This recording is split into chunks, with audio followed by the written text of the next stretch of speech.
Bonjour à toutes et bonjour à tous. Aujourd'hui, alors nous sommes dans un endroit spécial. Nous sommes au lycée Bonaparte à Autun et je rencontre Stéphanie Priest. Bonjour. Bonjour. Vous êtes professeure de français et d'histoire dans ce lycée et vous participez depuis, j'imagine, quelques mois, vous allez nous dire, à une initiative de la Bourgogne-Franche-Comté qui s'appelle l'échappée littéraire. Est-ce que vous pouvez nous expliquer son concept? Alors, l'échappée littéraire, c'est un dispositif, mis en place par la région, Bourgogne-Franche-Comté, qui vise à promouvoir, la lecture. Donc les élèves ont 4 BD à lire et 4 romans et c'est des sorties, annuelles et c'est des livres en grand format.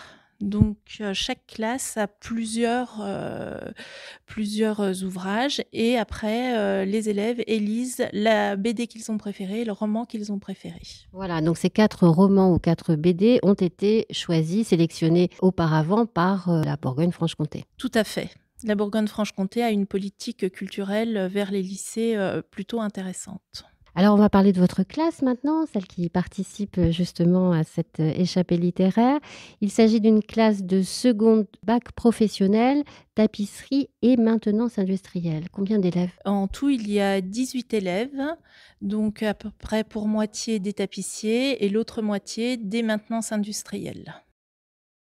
Alors, on va parler maintenant du roman. Donc, ce sont eux qui ont choisi le roman, d'aujourd'hui. Pas tout à fait, puisque on reçoit, un auteur, enfin la région, permet, de recevoir un auteur, qui a écrit un roman et un auteur qui a écrit une BD. Et nous, l'auteur, du, roman, qui nous a été attribué est Zinem Bécoir pour son roman, Souviens-toi des abeilles.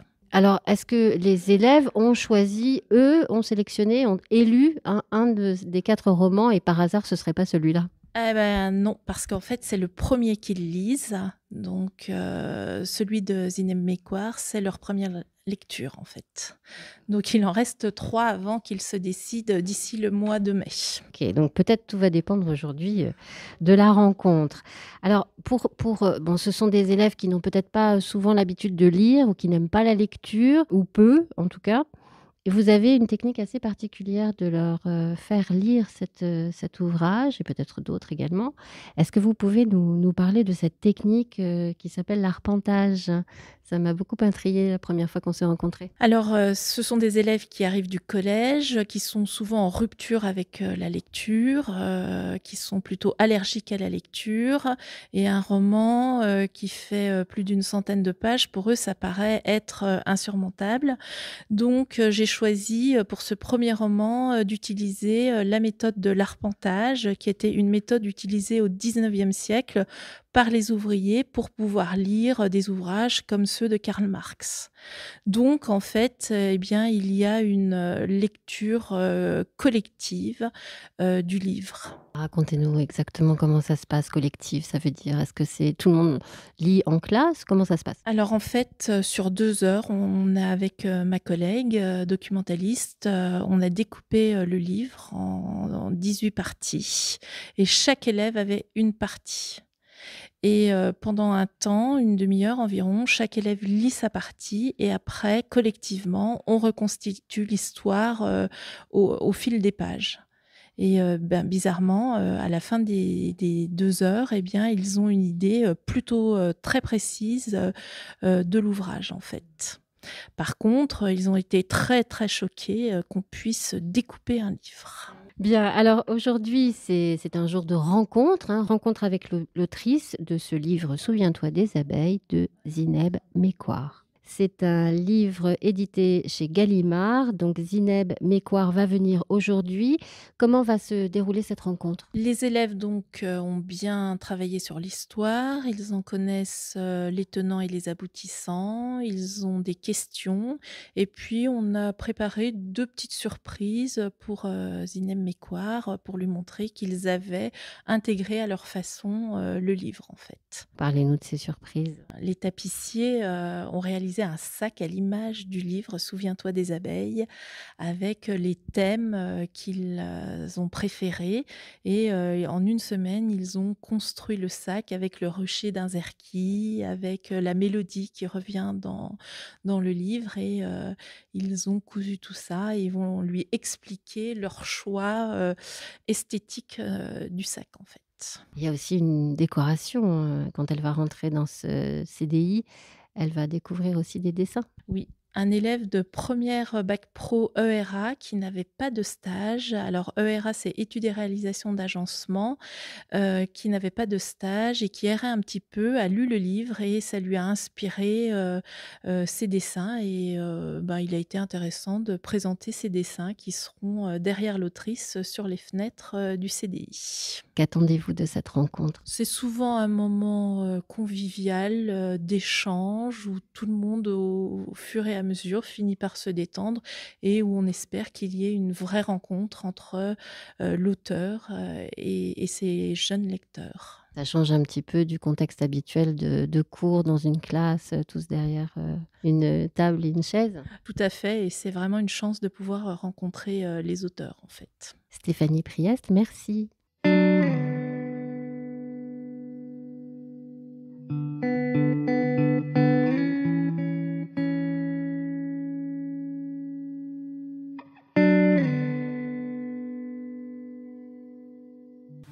Bonjour Zineb Mekouar, désolée si je prononce mal. Pas de problème, Zineb, c'est très bien. Au nom de la classe, on est ravis de vous accueillir aujourd'hui au lycée Bonaparte à Autun. Nous sommes des élèves de seconde bac pro en maintenance et en tapisserie. Cette année, on a participé à un dispositif de l'échappée littéraire organisé par la région Bourgogne-Franche-Comté. On doit lire 4 romans et 4 BD au début. Et pour ça, on n'était pas vraiment ravis par le projet. Et du coup, on a commencé par les BD. Et après, on a commencé par votre roman, Souviens-toi des abeilles. Et, ça va vous étiez un peu plus ravis de le lire? C'était dur? C'est un livre. J'ai écrit ta petite et je vais voilà. Et à l'image de votre rucher collectif d'Inzerki, on a décidé de lire le livre collectivement. Donc on a en quelque sorte coupé le livre, les profs ont coupé le livre. Ah ouais. En 16 parties et on a tous lu une partie. Chacun à l'oral? Non. Chacun a lu un chapitre? Oui, c'est ça. Mais du coup, vous racontiez à celui... pardon, vas-y. Voilà. Et du coup, on l'a découpé. Ça nous a un peu choqué de découper un livre. C'est pas forcément habituel. Moi aussi, je suis choquée. Voilà. C'est la prof de français. Mais oui, c'est très bien la prof de français. On n'a rien fait de mal. Voilà. Et du coup, après, on a reconstruit l'histoire à l'oral. On a expliqué ce qu'on a compris et tout. Voilà. Et bizarrement, ça a marché. On a tous compris. Voilà. Bizarrement, c'était agréable? Oui. En vrai, c'était déjà plus agréable que lire un livre entier. Ouais, voilà. Et alors, merci à la prof d'avoir découpé le livre. Merci madame. C'était une bonne idée. Et il faut savoir qu'il y a un prof qui est venu pour nous expliquer comment les ruches elles fonctionnaient, les abeilles et tout. Voilà. Et aussi, on a appris un truc, c'est qu'il y a des ruches au lycée. Voilà. Ah, vous saviez pas? Non. Et voilà. Donc ça va, un livre, c'est pas non plus ennuyeux à ce point. Un petit peu, mais ça peut être sympa. Non, madame, pas le vôtre, il était pas ennuyeux, moi, je trouve. Ouais, c'est gentil. De rien, sinon. Madame, moi j'ai kiffé votre livre. Ah, ça va.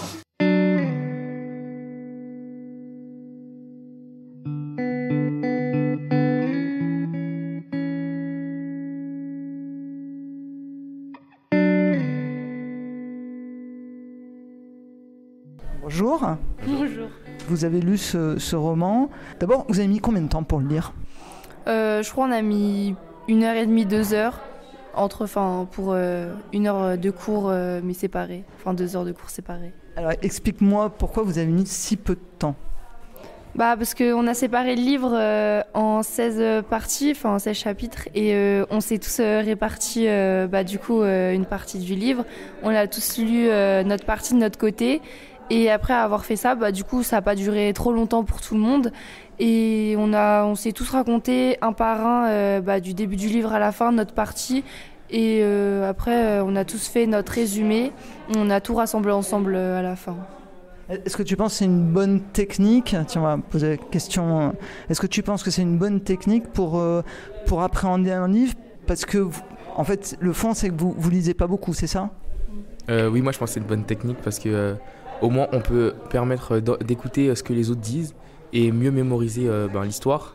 Vu que des fois quand on lit, on a tendance à oublier par exemple la phrase d'avant, de pas trop comprendre le sens. Là du coup au moins on mémorise et on fait un lien avec l'histoire. Mais est-ce que vous pensez pas, maintenant après avoir fait cette expérience, qu'il peut être aussi intéressant de lire le livre dans son intégralité? Après, c'est sûr que le lire de soi-même en entier, c'est mieux parce que des fois, si les personnes ils racontent des bouts, ils disent pas souvent tout ce qu'ils ont lu parce qu'ils ont oublié ou quoi, donc tu peux pas savoir réellement ce qui s'est passé en entier, quoi. Est-ce que ça vous a donné envie à tous les deux de lire? En vrai, un peu plus parce que le fait de lire, d'être concentré juste sur une partie et même après de vouloir savoir la suite et les choses comme ça, je trouve que c'est bien. Oui, moi ça m'intéresse, mais des histoires courtes comme celle-ci parce qu'elle était pas très longue. Ok, mais ça se trouve des histoires courtes. Oui, mais peu. Merci beaucoup à tous les deux. Au revoir. Au revoir.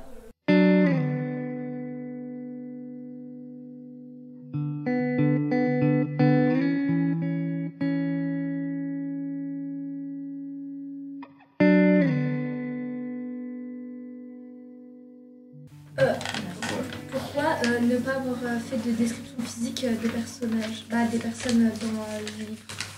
C'est des questions. Première question, alors que j'ai fait plusieurs lycées, je la trouve très pertinente. Bravo à vous. Merci. Non, c'est eux. C'est vraiment vous. Alors bravo à vous, puisque c'est vraiment une question très, très pertinente et je ne l'ai pas eue. Parce que, en tant que lectrice, et même. En fait, la différence, par exemple, entre un film et un livre, moi j'aime bien les livres. Pourquoi? Parce que les livres, tu peux t'imaginer qui tu veux, comme personnage, le physique, etc. Et moi, quand je lis, j'aime bien imaginer. Et parfois, quand les livres sont adaptés au cinéma, par exemple, ça m'avait marqué. Moi, je lisais beaucoup Harry Potter. Je suis un peu une vieille, mais à l'époque, quand j'avais votre âge, il venait de sortir. Et j'avais lu les livres avant que les films sortent. Et quand je me rappelle, le 3e Harry Potter est sorti, ça m'avait choquée parce que j'avais pas du tout imaginé un des acteurs comme ce que j'avais imaginé. Et j'aime pas qu'on m'oblige à imaginer les personnages de telle ou telle manière. Et du coup, dans mes livres, j'aime bien ne pas trop décrire pour laisser au lecteur et à la lectrice... vous pouvez imaginer un peu comme vous voulez, quoi. Donc, je donne un peu, je dis qu'il a les yeux bleus, ou verts, ou noirs, mais je fais pas trop de description. Pour un peu vous laisser un peu libre d'imaginer ce que vous voulez, quoi.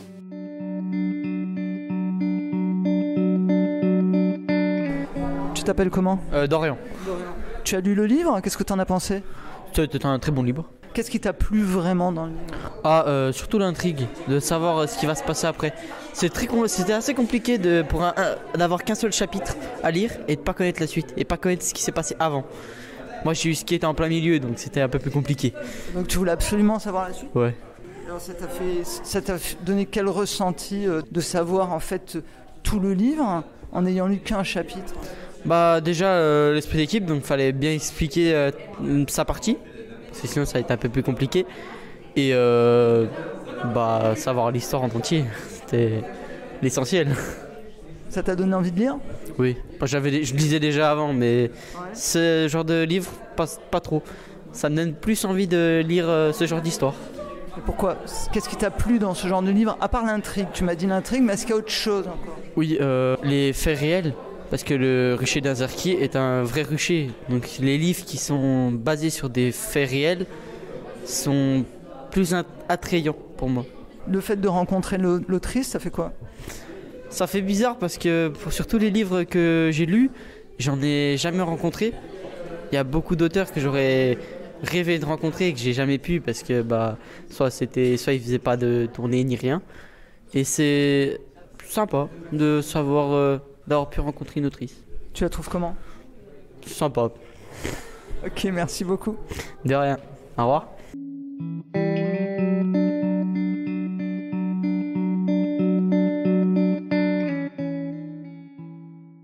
Bonjour, Nolan? Oui, c'est ça. Bonjour. Alors Nolan, tu as lu ce roman, qu'en as-tu pensé? C'est un roman qui vraiment, on sent le malheur qu'il y a envers cette famille qui, à cause de, sans spoiler, mais à cause d'un vol qui s'est passé, on sent que la famille, elle est détruite à cause d'un décès. On sent vraiment, oui, la tristesse dans cette histoire, quoi. Est-ce que, d'abord une question, est-ce que tu aimes lire? De base non, mais c'est vrai que cette histoire ça m'a donné envie de lire. Pourquoi? En fait, essayer de comprendre l'histoire de cette famille, ça m'a vraiment donné envie d'apprendre plus de choses, quoi. Qu'est-ce qui t'a touché le plus? Le décès du bébé. C'est émotionnel? Oui, c'est ça, c'est émotionnel, oui. Parce que ça te touche profondément? Ouais, c'est ça. J'ai connu un décès dans ma famille et c'est vrai que suite à ça m'a vraiment touché en lisant cette histoire, quoi. C'est ça de donner envie d'écrire? Peut-être pas d'écrire, mais oui, ça pourrait peut-être m'aider, oui. Qu'as-tu pensé de ta rencontre avec l'autrice? Super, elle est super gentille. Toutes les personnes autour d'elle sont très gentilles aussi. Franchement, merci. Tu fais quoi, toi, au lycée professionnel? Je suis en seconde Bac Pro tapisserie. Alors, par rapport à l'écriture, la tapisserie, c'est important. Est-ce que tu penses que ça peut t'apporter quelque chose de lire, ne serait-ce que pas par rapport à ton travail, à ce que tu fais, mais par rapport à ton évolution, à toi personnellement, ton avenir? Oui, je pense oui, ça peut. C'est vrai que ça aide un peu, oui, dans la vie de lire. C'est vrai que de base, moi, je suis pas trop dans la lecture et tout ça, mais c'est vrai que lire, ça m'a aidé. Merci beaucoup. Merci beaucoup. Au revoir.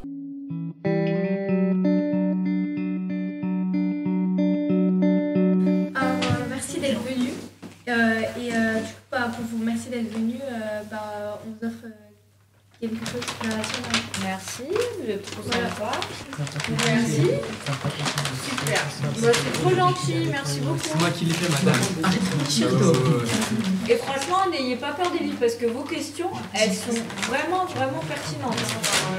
Si vous vous y mettez, je suis sûre que vous allez aimer. Waouh, trop beau. Merci, vous êtes trop sympa. Et madame, c'est tapisserie, ils ont fait ça.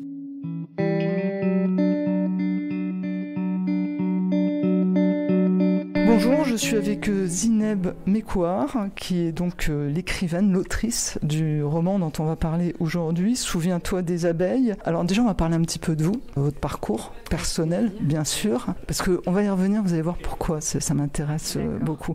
Donc vous êtes née à Casablanca, oui. Vous avez fait vos études au Maroc, à Casablanca? Oui, j'étais à l'école puis au lycée français de Casablanca, le lycée Lyoté, un des lycées français, et puis je suis arrivée après le bac à Paris pour mes études. Vous avez donc, on peut pas dire que vous ayez un parcours d'écrivaine? Non, si, pas vraiment. Non, j'ai fait des études plutôt classiques, mais en fait qui m'ont beaucoup aidée pour la littérature parce que j'étais à Sciences Po et donc j'ai fait de l'histoire, de l'économie, de la géopolitique et ça permet de comprendre en fait le rapport entre les pays, etc. Et puis mes livres sont engagés à chaque fois. Et c'est vrai que mes études m'ont assez aidée sur la réflexion un peu sur l'engagement des romans. Alors moi j'ai pas lu votre premier roman, j'ai lu que le deuxième. C'est bien. C'est bien. Mais en fait cette idée de ce premier roman, il vous est venu comment ? Mon premier roman, en fait, c'est une histoire d'amitié entre deux femmes et on les suit entre le Maroc et la France. C'est pas mon histoire à moi. On me demande souvent si c'est autobiographique et c'est vraiment un roman. Mais ça m'est venu parce que en grandissant au Maroc, j'ai vu qu'il y avait des injustices, notamment de classe, et le rapport à la langue aussi. La langue qu'on parle est un indicateur. Le rapport aussi à des destins de femmes, là, les deux amies sont très amies, mais n'ont pas les mêmes chances dans la vie.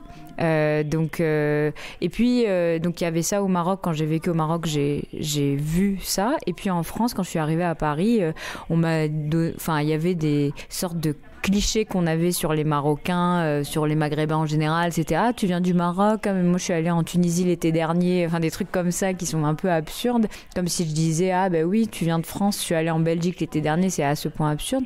Mais c'est vrai qu'il y a un peu des clichés, et donc tout ce que j'ai vécu, je me suis dit j'ai envie de montrer ça dans un roman. Et le deuxième, il y a un rapport à l'écologie, la sécheresse, mais à hauteur d'enfant, j'avais envie d'en parler, et puis aussi un rapport à l'amour maternel que j'avais envie de mettre en avant. Oui, ça parle beaucoup de fracture sociale. C'est un sujet important pour vous ? Oui, c'est un sujet important parce que quand on grandit au Maroc, en fait, c'est au quotidien qu'on le vit, et ça existe encore en France aussi, sauf qu'en France, c'est beaucoup moins dit comme ça. C'est plus trop à la mode de parler de classe sociale, mais c'est toujours vrai en fait. Et le rapport même à l'ascenseur social, qui marche ou pas, le rapport entre les campagnes et les villes, c'est très très très d'actualité dans tous les pays, et au Maroc c'est peut-être encore plus visible aussi par rapport à la langue, etc. Et comme j'avais parlé des classes sociales en ville pour mon premier, j'avais envie de parler des différences entre la campagne et la ville dans le deuxième. Vous avez vécu à la campagne ou en ville ? Moi, pas du tout. J'ai vécu en ville. J'ai été aussi, si vous voulez... Je fais partie d'une classe sociale qui est, pour le coup, au Maroc, qui me permet aussi de m'exprimer et de mettre en avant des gens qu'on a invisibilisés. Et ces injustices-là, elles sont criantes, et j'avais envie de prendre la plume et d'en parler. Alors, moi j'ai lu Souviens-toi des abeilles, et j'avais lu il y a quelques années Yasmina Khadra. Et ce qui m'a beaucoup marqué, c'est le style d'écriture. Voilà. Et je voulais savoir en fait si ce style d'écriture, qui est très poétique, parce que vous avez une écriture très poétique, Souviens-toi des abeilles, c'est quand même, il y a quelque chose de...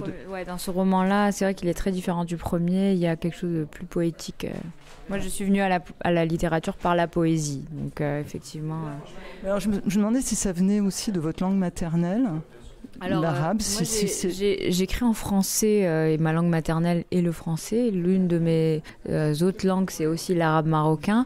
Mais dans ma famille, on parle français et arabe marocain. Après, c'est des langues, l'arabe marocain, mais en fait, c'est très méditerranéen. Il y a un côté, évidemment, l'oralité de la langue arabe, notamment le marocain. Il y a beaucoup d'images. Mais il y a aussi un côté très méditerranéen. J'ai vécu pas mal en Italie, je vois comment c'est aussi en Espagne. Il y a un rapport à l'image, aux sensations, c'est très sensoriel, avec les couleurs, les parfums, les odeurs, et tout ça c'est très méditerranéen. Donc je pense qu'effectivement, on me pose parfois la question d'écrire ou pas que sur le Maroc. Moi j'écrirai pas que sur le Maroc, mon troisième roman c'est pas forcément au Maroc, mais je pense qu'il y aura toujours quelque chose de coloré dans ma langue, de rapport aux couleurs, aux odeurs, aux parfums. Moi, j'aime bien lire des livres qui sont très sensoriels, et j'écris aussi de manière à voir et à sentir les choses. Ça, vraiment, on le ressent beaucoup dans votre livre, et c'est vraiment ce qui m'a le plus, je trouve, c'est quelque chose d'émouvant. Alors, dans Souviens-toi les abeilles, il y a certains passages qui sont quand même difficiles par rapport à la culture marocaine. Et est-ce que c'est pas gênant de propager ce type de message ? En fait, c'est une réalité. Le livre est engagé, et notamment, je pense que vous parlez peut-être des passages sur la prostitution enfantine. C'est en fait un livre qui est engagé et qui montre une réalité qui est un fléau. Et du coup, le fait d'en parler, c'est de dire c'est pas normal. Et c'est très grave. Moi, c'est parmi les injustices qui me bouleversent le plus, c'est l'injustice liée à l'enfance.